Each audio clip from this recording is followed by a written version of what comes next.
Hi viewers, welcome to stay Akshaya's kitchen. இன்றைக்கி நம்ம கிச்சனில் புளிக்காய்ச்சல் ரெசிபி தாங்க பார்க்க போகிறோம். அதுவும் கோவில் ஸ்டைலில். எப்போவுமே கோவிலில் கிடைக்கக்கூடிய புளியோதரைக்கு தனி டேஸ்ட்டு தாங்க இருக்கும். ஸோ அதே டேஸ்ட்லேயே நம்ம இன்றைக்கி வீட்டிலையே ரெடி பண்ண போகிறோம். நீங்கள் ஒரு தடவை பண்ணி வச்சிட்டிங்கன்னா அடுத்து நீங்கள் எப்போ வேணாலும் சாதம் மட்டும் வடித்து இதை போட்டு கிளறி எடுத்துடலாங்க. ரொம்ப டேஸ்ட்டாக இருக்கும். எப்படி பண்ணலான்னு பார்க்கலாமா? புளிக்காய்ச்சல் பண்ணுறதுக்கு ஃபஸ்ட்டு நம்ம புளியை ஊற வச்சுக்கலாம். அன்றைக்கி ஒரு பெரிய பால் சைஸ் அளவுக்கு புளி எடுத்திருக்கேன். கிட்டத்தட்ட 200 கிராம் அளவு இருக்கும். இப்போ இந்த புளி மூழ்கிற அளவு தண்ணி ஊற்றி ஊற வச்சுக்கலாம். இது நல்லா ஊறட்டும். இது ஊறுற டைமில் நம்ம இதுக்கு ஒரு பவுட்ரு ஒன்று ரெடி பண்ணிக்க போகிறோம்.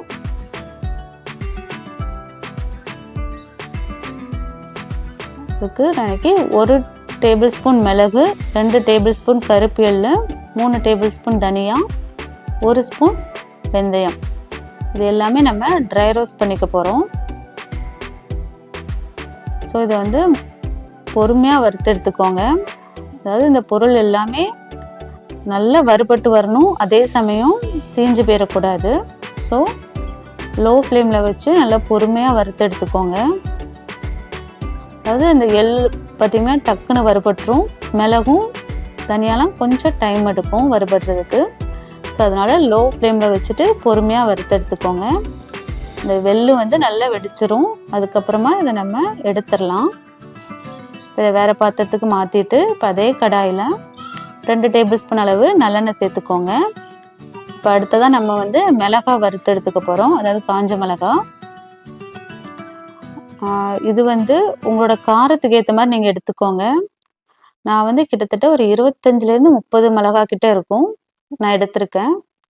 ஸோ சில மிளகாய் ரொம்ப காரமாக இருக்கும், சில மிளகாய் காரம் கம்மியாக இருக்கும். ஸோ அதனால் உங்களுக்கு ஏற்ற மாதிரி நீங்கள் மிளகாய் வத்தல் மட்டும் எடுத்துக்கோங்க. இப்போ இந்த வத்தல் வறுக்கிற இதில் தான் இந்த புளியோதரையோட கலர் நமக்கு கிடைக்கும். ஸோ இந்த அளவுக்கு நீங்கள் வறுத்தா கரெக்டாக இருக்கும். ஸோ புளியோதரை கலர் கொடுக்குறதே இந்த வத்தல் தான். ஸோ இப்போ வத்தல் நல்லா வறுபட்டுருச்சு.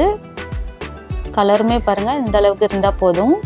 இப்போ அதையும் வேறு பாத்திரத்துக்கு மாற்றிட்டு இப்போ அது ரெண்டும் நல்லா ஆறினதுக்கப்புறம் மிக்ஸி ஜாரில் சேர்த்து பவுட்ரு பண்ணி எடுத்துக்கோங்க. இப்போ நம்ம புளி ஊற வச்சுருந்தோம் இல்லையா, அதை நல்லா கரைச்சி எடுத்துக்கலாம். அதாவது ரொம்ப தண்ணியாக கரைச்சிடாதீங்க. ஸோ இந்த கரைச்ச புளியை ஒரு பாத்திரத்தில் ஊற்றி நல்லா கொதிக்க விட்டுறலாம். இப்போ இதோட ஒரு 2 ஸ்பூன் அளவுக்கு மஞ்சள் தூள் சேர்த்துக்கோங்க. இப்போ இந்த புளி தண்ணியை நல்லா கொதிக்க வச்சு எடுத்துக்கோங்க. இது கொஞ்சம் திக்காக மாறணும். ஸோ அது வரைக்கும் நல்லா கொதிக்க வச்சு எடுத்துக்கோங்க. இப்போ சில பேர் எல்லாம் தாளிச்சிட்டு இந்த புளி தண்ணியை ஊற்றி கொதிக்க வைப்பாங்க. அந்த மாதிரி பண்ணுறப்போ பக்கத்துலேயே இருந்து கிளறிட்டே இருக்கணும், ஏன்னா அது அடி பிடிக்கவும் வாய்ப்பு இருக்குது. பட் இந்த மாதிரி நீங்கள் தனியாக புளி தண்ணியை நல்லா கொதிக்க வச்சுட்டு அதுக்கப்புறமா பண்ணுறப்போ உங்களுக்கு அடி பிடிக்காது. ஸோ நீங்கள் இதை அப்படியே கொதிக்க விட்டுட்டு நீங்கள் வேறு வேலை கூட நம்ம பார்க்கலாம். ஸோ இது நல்லா கொதித்து அதாவது திக் கன்சிஸ்டன்சிக்கு வரணும். ஸோ அப்பப்போ அதை மட்டும் செக் பண்ணிக்கோங்க. பாருங்கள் புளி நல்லா கொதிச்சிருச்சு. பாருங்கள் முன்னாடி இருந்ததுக்கு இப்போ நல்லா திக்காக மாறிடுச்சு. இப்போ இந்த ஸ்டேஜில் நம்ம வறுத்து பவுட்ரு பண்ணி வச்சுருந்த பவுட்ரை இதோட சேர்த்துடலாம்.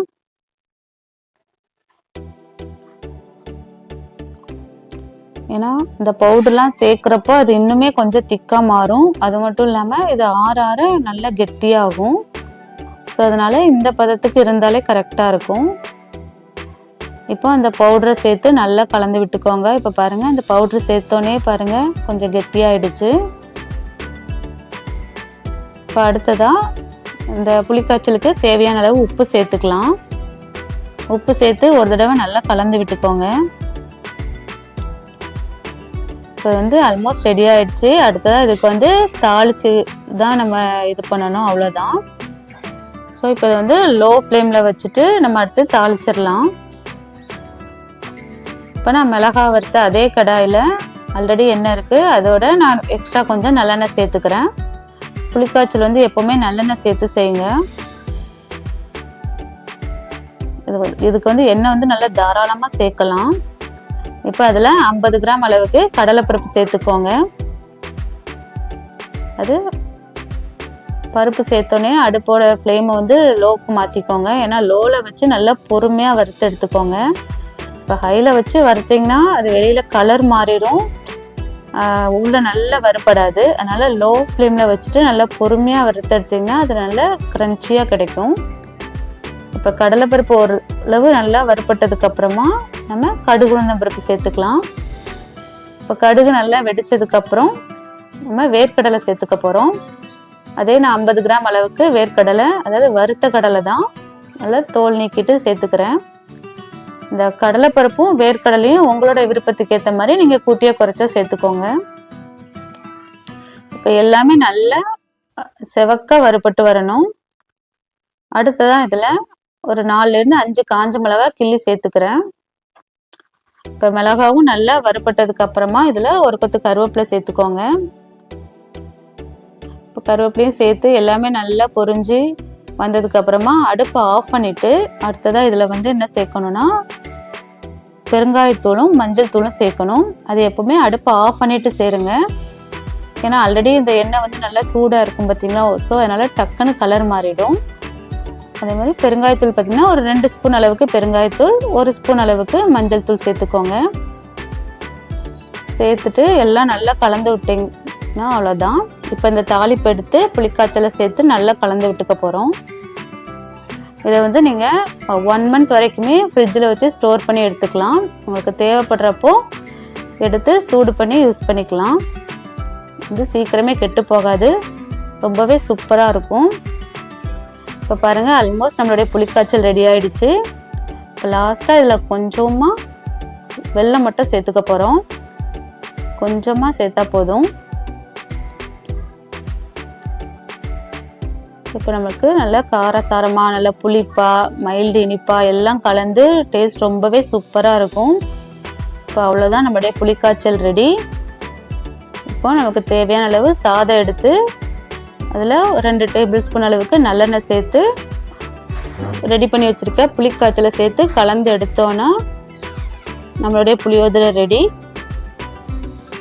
ஸோ அவ்வளோதான், கோவில் ஸ்டைலில் ரொம்பவே சூப்பராக இருக்கும். ஸோ இதே மாதிரி நீங்களும் ட்ரை பண்ணி பார்த்துட்டு உங்களோட ஃபீட்பேக்கை மறக்காமல் கமெண்டில் ஷேர் பண்ணுங்கள். உங்களோட ஃபேமிலி அண்ட் ஃப்ரெண்ட்ஸ்க்கு ஷேர் பண்ண மறக்காதீங்க. இப்போ பாருங்கள், நம்முடைய புளியோதரை ரொம்பவே சூப்பராக ரெடி ஆயிடுச்சு. சாப்பிட்றதுக்கும் அவ்வளோ ருசியாக இருக்கும். ஸோ நீங்கள் பிரசாதமாக யூஸ் பண்ணிக்கலாம், ட்ராவலுக்கு, ஸ்கூலுக்கு, லஞ்ச் பாக்ஸ்க்கு எல்லாத்துக்குமே கொடுத்து விடலாம். ரொம்பவே சூப்பராக இருக்கும். இப்போ ஃபைனலாக இதில் பச்சை கருவேப்பிலை சேர்த்து நல்லா கலந்து விட்டு எடுத்தோன்னா நம்மளுடைய கோவில் ஸ்டைல் புளியோதரை ரெடி. ஸோ நீங்களும் இதே மாதிரி ட்ரை பண்ணி பார்த்துட்டு உங்களோட ஃபீட்பேக்கை மறக்காமல் கமெண்டில் ஷேர் பண்ணுங்கள்.